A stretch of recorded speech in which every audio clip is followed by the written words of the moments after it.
ಯಾರ್ದು ಅವ್ರು ವ್ಯಾಪಾರ ಮಾಡ್ತಾ ಇದ್ದೀರಾ ಸರ್? ನೀವು ಎಲೆಕ್ಟ್ರಿಕಲ್ ಮಾಡೋದ್ಬಿಟ್ಟು ಈಗ ಈ ಥರ ತರಕಾರಿ ಮಾಡ್ತಾ ಇದ್ದೀರಿ ಗೊತ್ತಿರೋದು ಕೂಲಿ ಸರಿ ಹೇಳೋಣ ಎದ್ದಣ್ಣ ಇಲ್ಲಿ. ನನ್ನ ಕಾಲದಲ್ಲಿ ನನಗೆ ಸುಬ್ಬಣ್ಣವರು ಅತಿ ಆಪ್ತರು ಅಂದರೆ ಒಂದು ಎಲೆಕ್ಟ್ರಿಕಲ್ ಹೋಗಲಿ ಏನೇ ಹೋಗಲಿ ಲೈಟ್ ಸರ್ ಮಾಡ್ತಕ್ಕಂಥವ್ರು ನಮ್ಗೆ ಭಾಳ ಆತ್ಮೀಯರು. ನಮ್ಮ ಸ್ನೇಹಿತರಿಗೆ ಒಂದು ಹೇಳಿ ಮಾತಾಡೋದು, ನಮ್ಮ ಸುಬ್ಬಣ್ಣವರು ಗುಂಡ್ಲುಪೇಟೆಗೆ ನಂಬರ್ 1 ಎಲೆಕ್ಟ್ರಿಕಲ್ಲು. ಹಾಗಾಗಿ ಅವ್ರಿಗೆ ಶುರುವಾಗಲಿ ಅನ್ನೋ ಒಂದು ಹೇಳಿ ಮಾತಾಡೋಣ. ಎಲೆಕ್ಟ್ರಿಕಲ್ಲೇ ತಮ್ಮ ಅನುಭವ ಹೇಳಿ. ಕೆಲಸಕ್ಕೆ ಹೋಯ್ತಲ್ಲ, ಈಗ ತಮ್ಮ ಜೀವನಕ್ಕೆ ಏನು ಮಾಡ್ಕೊಂಡಿದ್ದೀರಿ?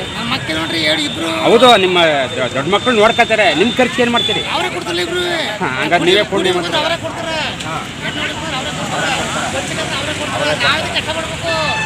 ಹಾಳಂಗಡಿ ತರಕಾರಿ ಮಾಡ್ತಾಯಿದ್ದೀರಿ ಸುಮ್ಮನೆ ಹಂಗೆ ಟೈಮ್ ಪಾಸ್ ಕೊಡ್ತಾರೆ ನೋಡಿ. ಸ್ನೇಹಿತರೆ, ಇವರು ಸುಬ್ಬಣ್ಣ ಅಂತವರು ಭಾಳ ಆತ್ಮೀಯ ಅಣ್ಣವರು.